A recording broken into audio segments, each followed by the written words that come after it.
Olá pessoal, tudo bem? Oi! Manu está aqui de volta. Obrigada pelas obrigações de amizade a participar do vídeo. A gente vai conversar sobre os anos da Annie Ernaux. Manu, pra quem não viu, ela já gravou aqui o Acontecimento comigo também, minha amiga há muito tempo.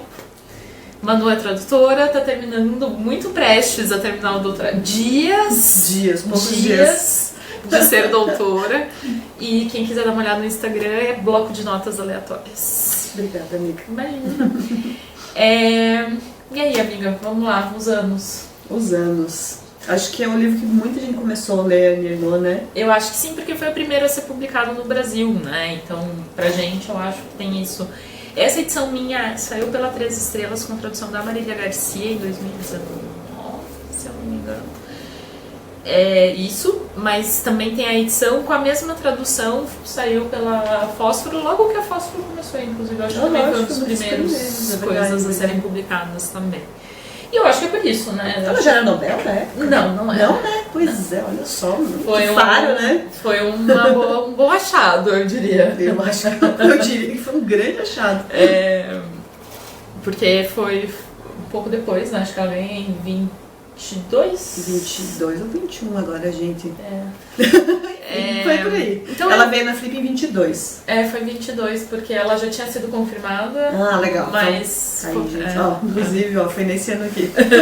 Da Flip. Olha, foi temático. Foi totalmente sem querer. Eu acho que por ter sido o primeiro livro publicado e por ser do tipo livro maiorzinho, né? Considerando a obra dela, né? São textos muito curtos e é um dos mais emblemáticos, talvez, né? Então é a porta de entrada, eu diria, dela. Mesmo foi o primeiro que eu li dela. Foi o meu primeiro também. Foi o meu primeiro. E aí, o que você acha dele? Então, nossa, eu tava pensando, você sempre faz vamos fazer uma sinopse, né? Mas eu acho tão difícil fazer uma sinopse desse livro. Porque, ao mesmo tempo que eu acho ele maravilhoso, de ser o primeiro a começar a ler a Ernaux, eu também acho que é muito legal voltar pra ele depois de ler outros livros. Eu achei a mesma coisa, até porque eu em vários momentos, porque eu li ele, o primeiro livro que eu li, agora eu reli ele. Então em vários momentos do livro eu identificava trechos ou menções a coisas que já aparecem em outros livros. Ou assim, aquela uma frase sobre o aborto, tipo, o acontecimento. Exato. Aqui ela fala a mesma noção de pornografia que ela apresenta no Paixão Simples. Sim. A vergonha, a tentativa da violência doméstica ali que a mãe sofreu. Tudo isso aparece aqui, só que são frases, assim, são 3 linhas. Sim, são descrições de cena, né? São descrições de cena. E eu acho assim, ele já me impactou quando eu li a primeira vez. Especialmente a primeira parte é a que mais me toca, assim. Eu acho que quando vai pra segunda parte, né? Porque tem uma quebra de narrativa mesmo, né? Ela vai decidir como narrar. Ele já tinha me impactado. Eu já falei, nossa, ela tá fazendo uma coisa diferente aqui nesse livro. Eu nunca tinha lido nada dela. Então eu já fiquei assim, tem alguma coisa muito interessante aqui. Mas é muito legal ir ler a obra dela e voltar pra ele por conta disso. Ela deixa vestígios na obra dela, se você leu antes os outros livros, ou nele, quando você lê ele, depois vai ler os outros. Tem vestígios, eu acho isso incrível. Então eu acho que é o que me pega isso. Numa tentativa de fazer uma sinopse, porque eu concordo que é difícil. O livro começa com algumas descrições de imagens. A primeira frase é: todas as imagens vão desaparecer. Então ela vai listando essas imagens. E são coisas muito relacionadas nesse momento a uma França, período de guerra, pós-guerra, um período de muita pobreza, imagens não só que ela viu necessariamente, mas imagens de fotos que eventualmente circularam, filmes, né? fotos. E essa parte ela é bastante impessoal, eu diria. Né? Assim, é uma parte com um narrador mais ausente, né? Mais afastado. Olhando para alguma coisa, né? É quase uma espectadora, né? Que tá olhando ou para imagens de qualquer tipo, em movimento ou estáticas. E depois disso a gente vai entrando um outro momento que ela começa a descrever fotos, mas agora são fotos de um bebê. São fotos familiares, não essas imagens públicas, digamos assim, né? Sim.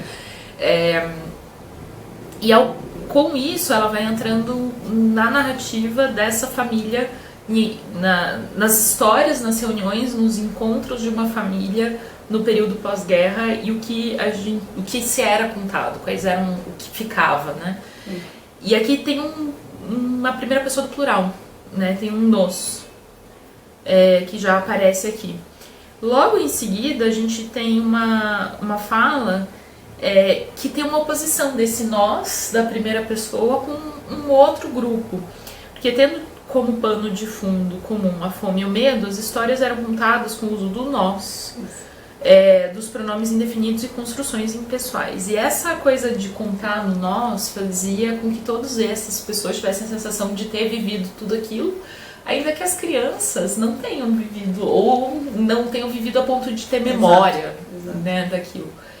E esse nós e eles geracional começa a se desenvolver ao longo do livro, né? Isso, porque aqui é um nós muito unido. Sim. E esse nós vai se transformando, né? Com a diferença das gerações. E ela vai, por muito tempo, descrevendo então essa vida, ainda eu diria num nível um pouco impessoal, mas bem mais pessoal do que aquelas imagens iniciais. Sim. Porque a gente já vai ter esse nós, a vida era assim, as pessoas faziam isso, nós jantávamos, almoçávamos, a história da família, né? Até um momento que eu estou procurando em que a gente vai ter uma quebra grande desse nós aqui.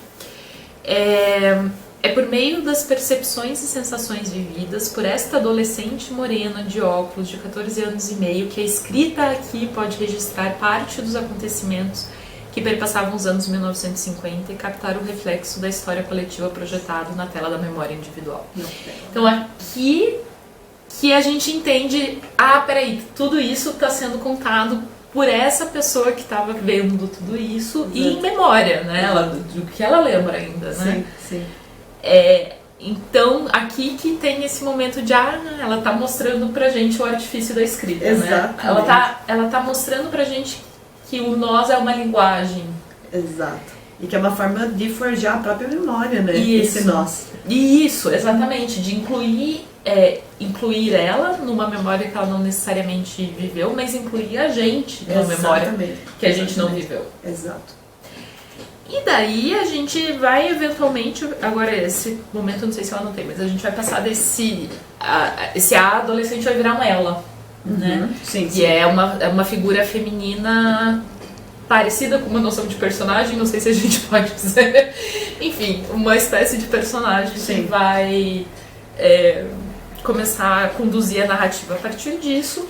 Só que é um livro que não é muito baseado nos acontecimentos da vida de um indivíduo específico, sim. Mas sim no que há de compartilhado na vida daquela sociedade. Isso, então, coletiva, né? O que acontecia, quais eram as manifestações, as eleições, o que as pessoas achavam, onde as pessoas iam fazer compras, o que elas podiam comprar, o consumo e os objetos de consumo são algo muito importante. As imagens disso, né, são muito importantes no livro. E é isso que vai conduzindo a narrativa. Sim. Tentei fazer uma sinopse. Nossa, boa! Acho que agora a gente já pode fechar aqui, gente. Eu acho que já foi uma baita sinopse. Eu acho que quando você ia falando, eu ia pensando várias coisas, assim, que até eu tinha anotado, mas você me fez pensar em outras. Que é muito, primeiro, isso que você fala, o quanto ela brinca com a gente, com a pessoa que está lendo, e por isso, como eu falei no outro vídeo do acontecimento, eu acho muito irônico as pessoas acharem que ela não está escrevendo ficção, porque ela ela mistura a história dela com a história coletiva e com algum senso de coletividade, que é a gente lendo. A boa parte das pessoas que leem são pessoas que vêm de famílias de classe média ou classe média baixa, ou classe média um pouquinho, que já foi alta e desceu para classe média. Então ela vai trazer histórias que são muito, muito corriqueiras para as pessoas, né? Alguém tem que trabalhar para estudar, uma mulher no período ali que ela casa, final dos anos 60, que casou, que tem filhos, uma adolescente que está descobrindo a sexualidade, o erótico e tal. isso perpassa pela vida de todo mundo. E aí, eu acho que o que faz a gente ter esse senso de coletividade é o senso histórico que ela tem. Então ela vai trazendo e tudo isso que vai acontecendo. Tudo bem que ela tá falando dentro do país dela, mas sabe uma coisa que eu fico pensando muito? É o como a Ernaux faz a gente querer pensar sobre a nossa própria memória, sobre a nossa própria história. E aí a gente tem essa confusão, o que é uma confusão bem saudável, que é entre a escrita e a literatura. Mas ela instiga a gente a querer escrever. Não é à toa que a gente tem o que a crítica reclama um pouco, que é um boom de escrita de si, ultimamente, né? Mas eu acho tão incrível uma escritora que faz a gente querer se colocar na história, sabe? Porque a nossa história individual não é escrita, não é uma história só do indivíduo, de uma indivídua. É uma história coletiva, e eu acho que ela instiga a gente a querer olhar para as fotos das nossas famílias e contar essas histórias que ninguém mais vai contar. Esse livro me dá muito essa impressão, sabe? A gente tá conhecendo a história dessa moça, que eu não vou chamar de Annie, de Ernaux. Posso chamar de Annie, mas também não chame de Ernaux, eu acho entendeu? Que ela tem um nome. Então. No livro, esse livro específico não nem menciona o nome dessa Isso, ela, a gente sabe a cor do cabelo, as roupas que ela gosta de usar, a gente tem uma localização temporal, e como você sempre fala em todos os vídeos, né? Parece que é sempre sobre o tempo. Esse aqui eu diria que é sobretudo sobre o tempo. Sobretudo, e eu acho que uma coisa muito legal, é sobre o tempo físico também, essa deterioração das imagens, porque ela já anuncia, gente, é brutal, ela diz todas as imagens vão desaparecer. E essa frase tá solta, e daí tem um espaço, e aí ela começa a narrar. E o próprio fim retoma essa ideia, porque ela fala, gostaria de salvar para sempre, e daí tem outra lista de imagens que ela não gostaria que se perdessem, né? Nossa, incrível! Então, a volta que dá, tudo vai acabar, mas isso aqui eu gostaria que não acabasse. Exato. Né? E assim, quem de vocês não gostaria de salvar pelo menos, sei lá, faça uma lista. 5 imagens que você não gostaria que se perdesse. Sabe, 5 imagens que você viveu da sua vida e que você viu, pode ser um filme, pode ser uma coisa que você viu na rua e que você gostaria de salvar. É isso que eu fico fascinada, que ela faz a gente querer olhar pro nosso dia a dia, sabe, para que a gente não perca as coisas. Curiosamente, eu comecei, não de propósito, não pensando em nada, assim, mas eu comecei a assistir Amiga Genial de novo. Porque vai sair logo, né? Estamos pela boa da 4ª temporada, achei que ia ser divertido, queria um negócio assim de fundo enquanto eu cozinhava pai e tal. E eu fiquei pensando como a Amiga Genial e esse livro têm uma coisa em comum. Boa. Mas que elas, em termos de estilo, jeito de fazer, são muito diferentes. Sim, com certeza. Porque uma coisa que ela menciona aqui, por exemplo, é como agora tinha espuma de banho pra você comprar e pôr na banheira. E uma das cenas é quando logo que a Lila casa, e daí tem a casa bonita e não sei o que, ela fala pra Lenô, tem espuma pra tomar banho na banheira. E a Lenô, como é blasé, mas aquilo causa uma surpresa, é uma novidade na sociedade, assim como era lá na Itália do pós-guerra, é aqui na França do pós-guerra. E eu acho que são países muito próximos em muitos aspectos, e é assim, de repente tem essas pessoas que podem comprar espuma para banheira. Exato. Então várias dessas mudancinhas que lá são coisas que vão acontecendo com personagens diferentes. Então, né, colocar ela tendo esse momento de esposa rica, tendo acesso a essas coisas, é um jeito de mostrar pra gente, essas coisas estão disponíveis para um certo perfil da sociedade.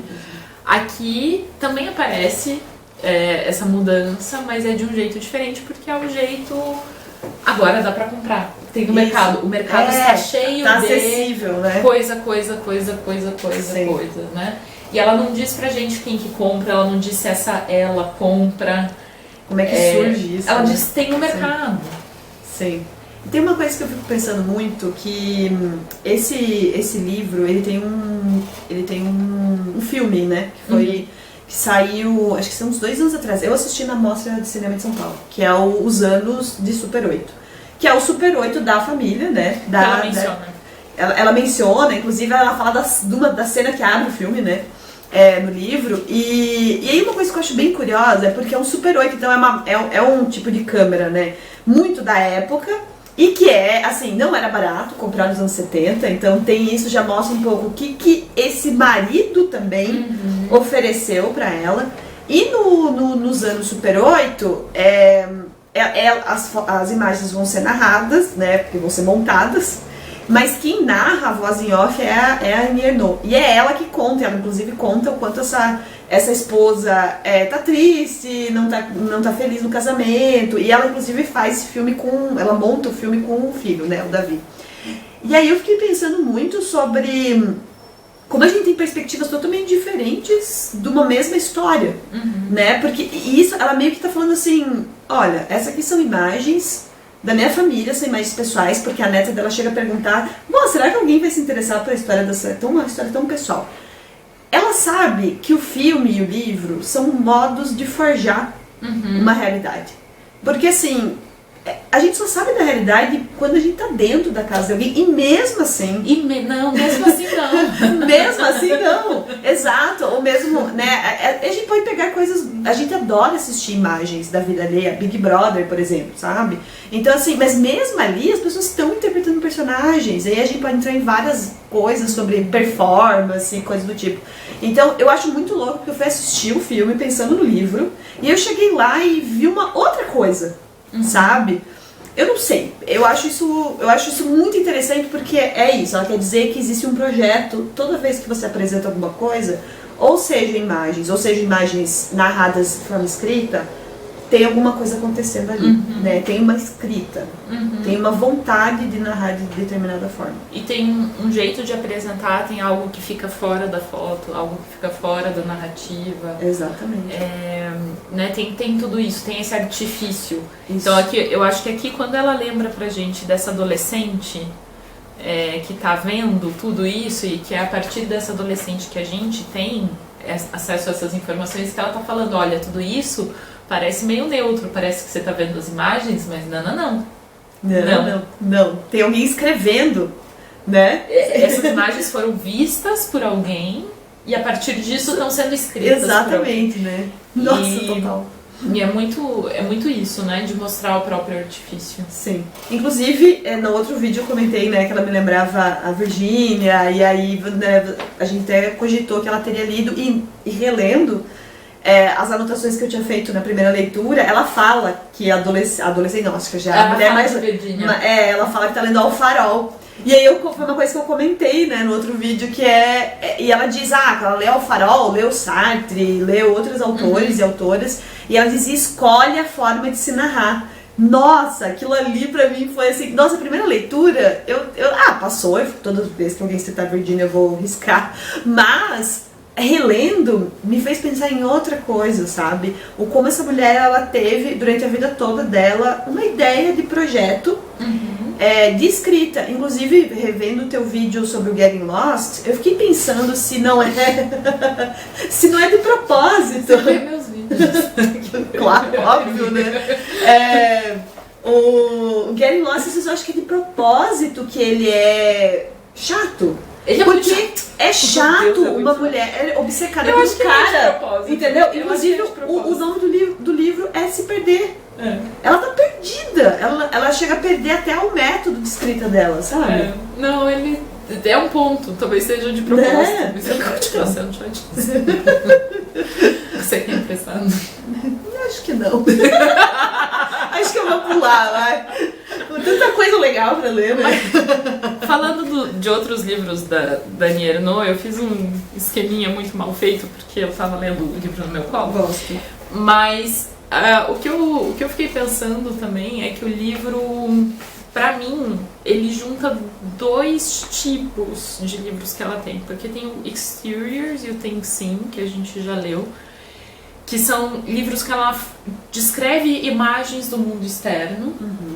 E a gente tem o que eu chamei de livros internos aqui, muito mal e porcamente, que são os livros tipo Acontecimento, A Vergonha, que são livros da vida dela, assim, né? Até o Paixão Simples e tal.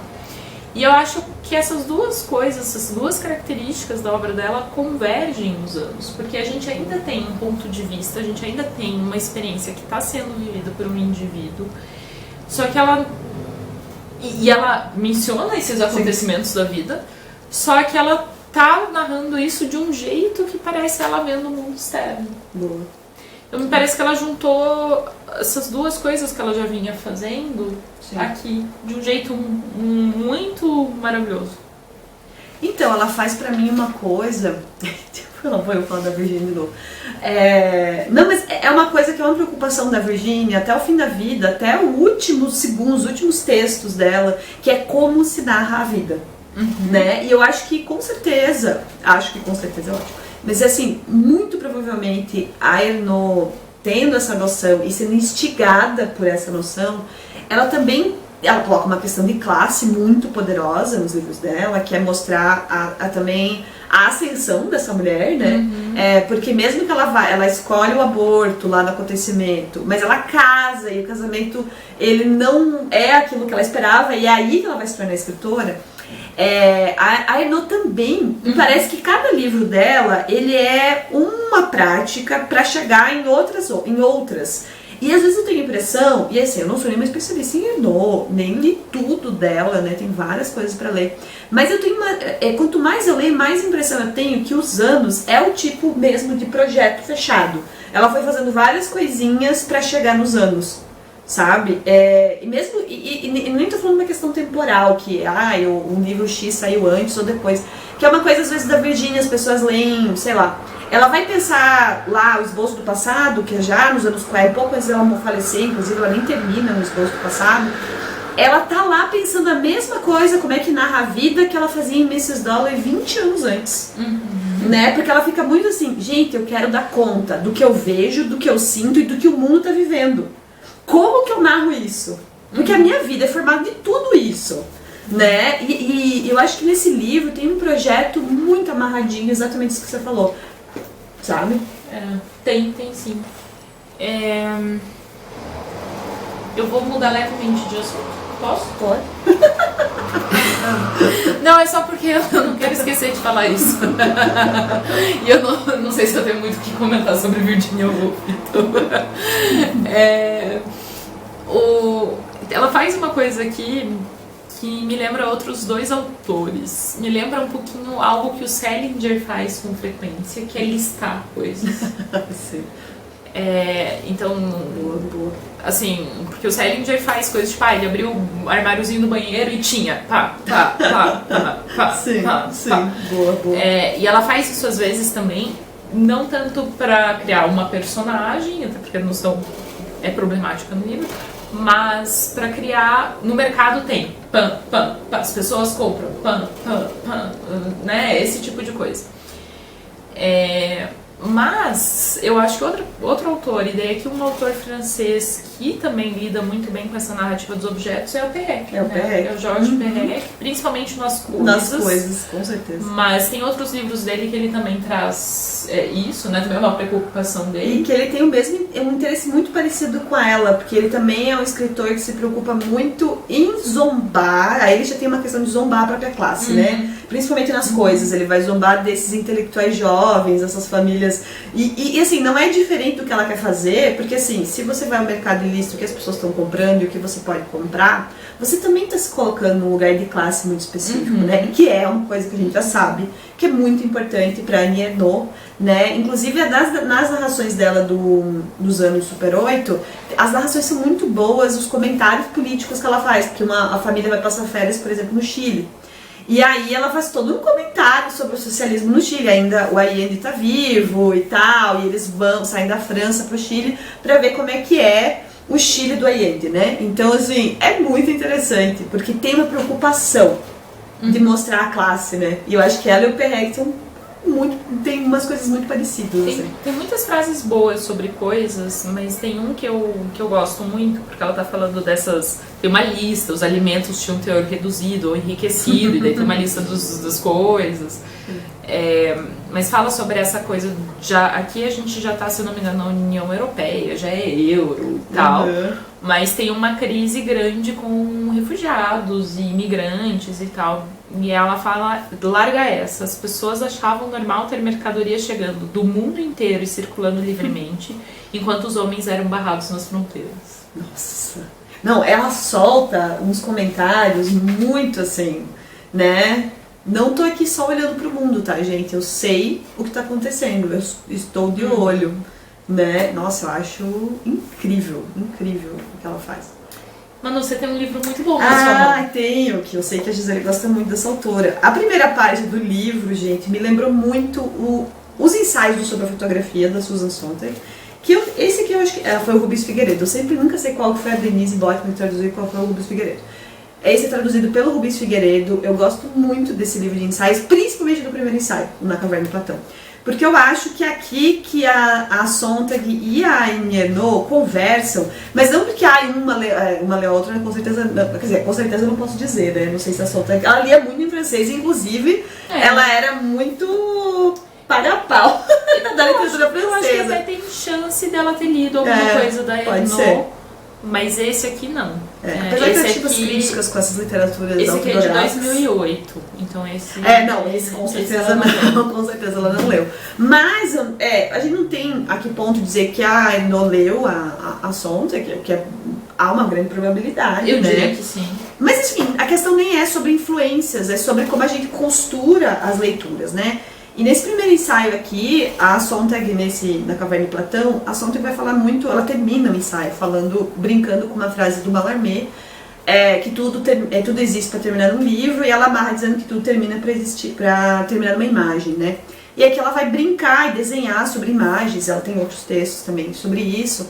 E ela vai falar muito como as imagens moldam a própria classe, a ideia de nação e tal. Nossa, eu relia os anos e ficava o tempo todo pensando nas análises da Sontag sobre a imagem, sobre o poder da imagem, sobre o uso da imagem, sobre captar uma imagem.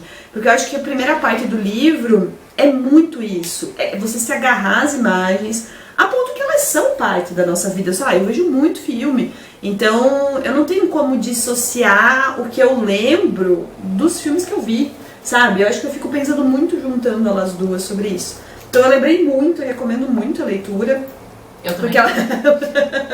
Que eu acho que a Sontag faz vários ensaios analisando a questão da imagem, e isso faz a gente pensar em literatura. Eu acho isso muito legal. Eu acho muito legal quando a gente consegue atravessar essas fronteiras, sabe?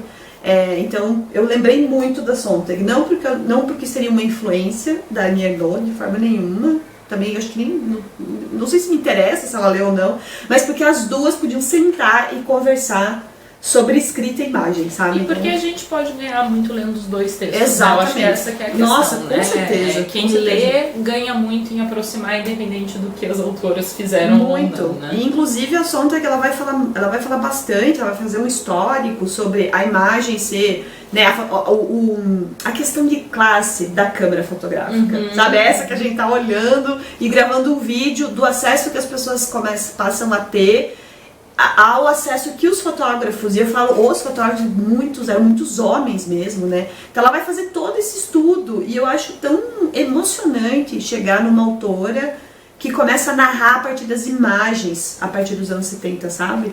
Eu acho que isso tem muito a ver com a própria carreira da Sontag, né?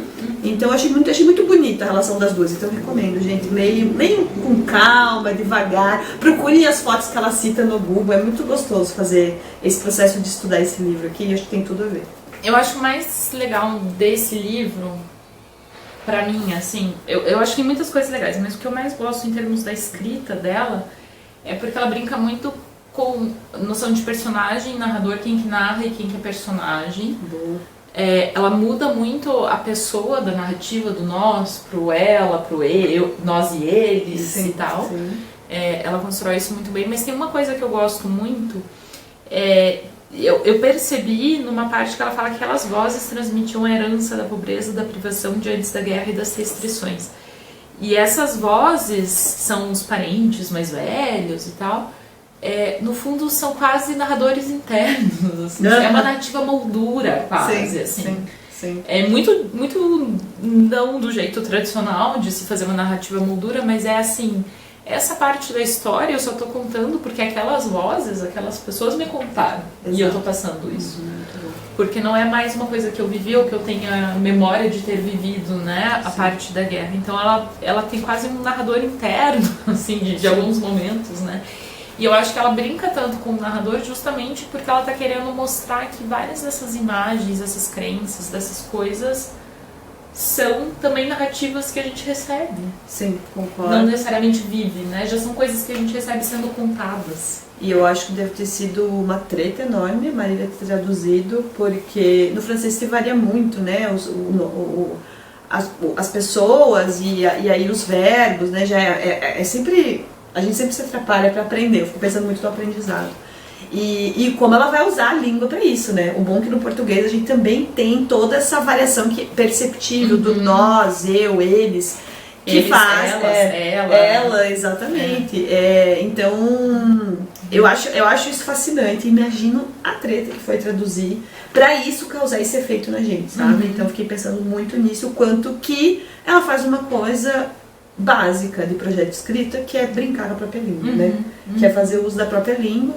E ainda essa língua também tem a ver com o fato dela ter ido para a universidade, ela ser a pessoa da família que vai ser escritora, que vai ser uma Nobel numa família de trabalhadores, né? E quem que conta a história? Eu sempre pensei muito, eu fiquei agora você falando, me veio na cabeça agora a historiadora francesa Michel Perrault, né, que é uma das primeiras historiadoras feministas a falar, a querer contar a história das mulheres, dos trabalhadores e das crianças, por exemplo, né? Então olha só que interessante, né? Das mulheres e dos trabalhadores, porque ela sabe que tem uma questão de gênero e classe. Então, que isso também está bem incrustado na escrita da Annie Ernaux, né? E isso tem a ver com linguagem, porque a linguagem sempre é uma coisa negada para a classe, né? Então, acho muito massa. Acho que isso que você percebeu tem tudo a ver com isso. E é isso, amiga. Eu acho que é isso. É isso. Eu, até nas leituras até agora, eu diria que se alguém for ler um livro da Annie Ernaux, eu diria que é esse. Eu concordo 200%, gente. Eu acho que se for ler um só... Assim, é pra ler mais, mas se for ler um só... eu acho que, inclusive, assim, eu sempre gosto de apostar na fofoca. Sempre. Então, se tu for ler esse, e aí vocês falam assim, eu quero saber mais sobre essa fofoca aqui, alguma coisa que ela narra, você pode ler os outros, entendeu? Porque provavelmente vai estar nele. Exatamente. É uma boa né? pensamento. Eu também acho. E eu acho que eu gosto tanto quanto, ou se não mais do que quando eu li da primeira vez. Sim, verdade. É um livro muito bom de reler. Foi muito bom mesmo. Pessoal, nosso próximo livro, então, para o mês de junho... Voltamos para os curtinhos. Está aqui A Outra Filha. Esse aqui saiu... Eu devia ter feito isso antes de gravar o vídeo. Eu acho, né? 2023. Foi 2023 aqui no Brasil, 2011 a versão original. Também publicado pela Fósforo, também traduzido pela Marília Garcia. Esse aqui eu não li ainda. Novidade para mim. É isso, pessoal. Espero que vocês tenham gostado. Espero que vocês tenham gostado da Manu de novo aqui. Espero que sim, que não gostou do comenta. O comenta que cria engajamento. É verdade. Pode falar. Não ligo se falou mal de mim. Tchau, pessoal. Até a próxima. Tchau, obrigada, gente.